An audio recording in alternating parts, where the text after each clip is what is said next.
What I found interesting about finding my studio, I realized that the location of this studio is pretty much in keeping with where I grew up in New York City.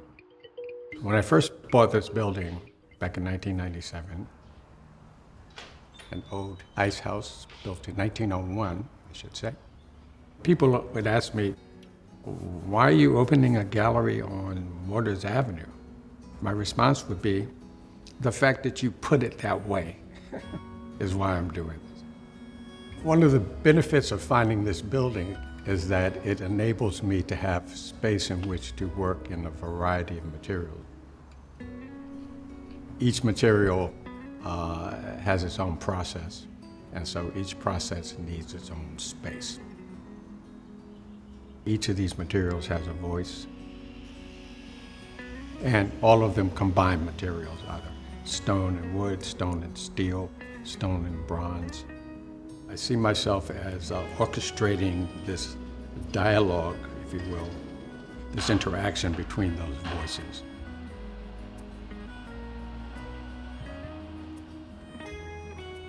As a developing artist in high school, there was a saying that if you're not part of the solution, you're part of the problem.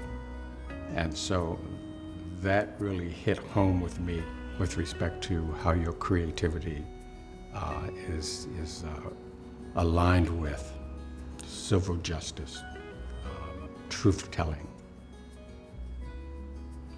So this split began to happen where my fundamental soulness as a creator was very much aligned with what is the inherent character, spirit of material, and the process of crafting, which meant that I would want to make a statement about how art serves a community. And so I ended up doing a lot of public art projects dealing with African American stories that had been overlooked, suppressed. This was my way of addressing that.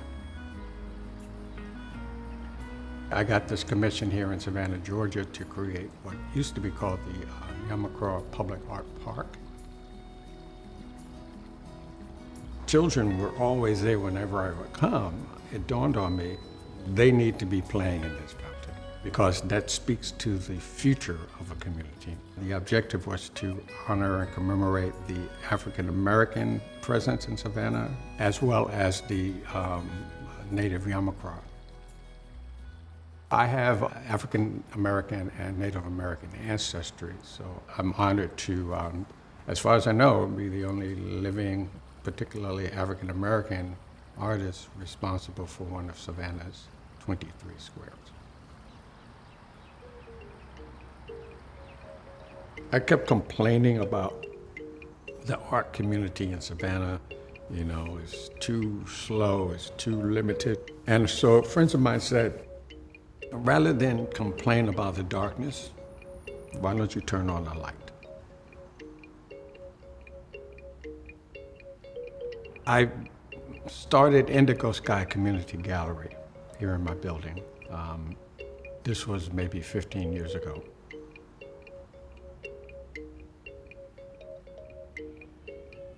So I started developing these assemblages. I call them assemblages as opposed to collages because in addition to paper compositions, they contain three-dimensional objects. But these exist as a narrative, a commentary on social issues. The assemblages have that same kind of intentionality, that I'm making a statement about the things that affect people on a day-to-day basis.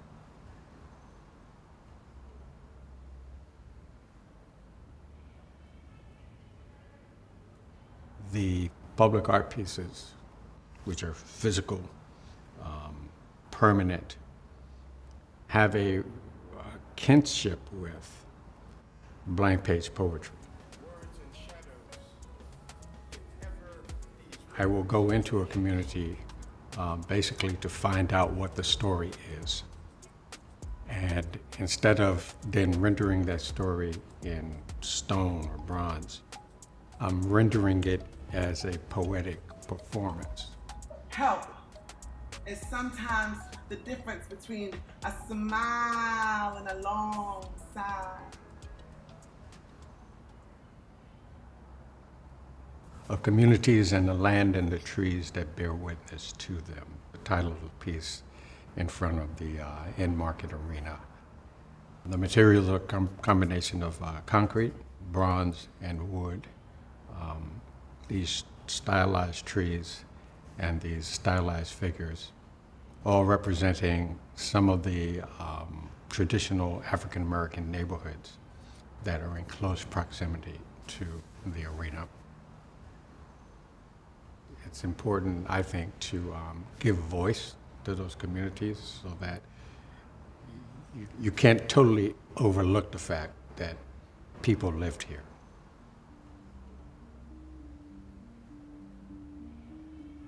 I've designed and created the Ed Johnson Memorial in Chattanooga, Tennessee. 3 life-size representational bronze figures of Ed Johnson, who was unfairly lynched. He's pulled out of the jail. He's marched up Walnut Street to the Walnut Street Bridge by this rabid mob. Ed Johnson looks at these folks, 26-year-old, and he says, "May God bless you all, I am an innocent man."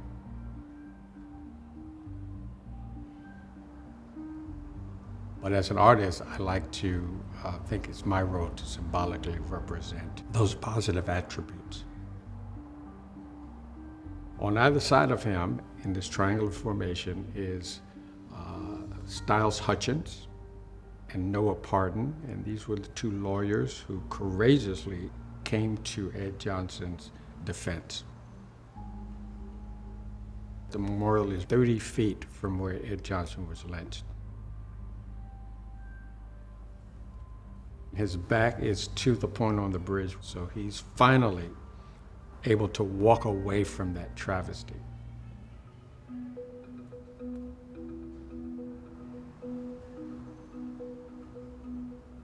There was the project in Portsmouth, New Hampshire, where I was commissioned to create a memorial burying ground honoring and acknowledging the first enslaved person who was brought into Portsmouth in 1645.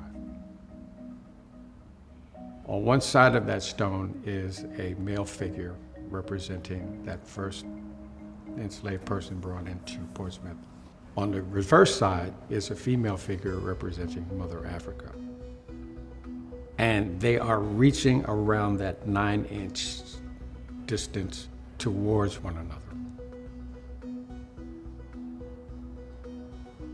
On average, these spaces are anywhere from 3,000 to 5,000 square feet. And so I also have designed that space. My concept is not only there's the piece, but it's how that piece is presented to the community. The more people you can have come out to be a part of that presentation, the more community investment there is. So it's really a matter of how does the work become integrated in the community. I used to have this saying, the things we do for art, they aren't always smart, but they do come from the heart. And so that would be a way of sort of capsulizing what I do as an artist.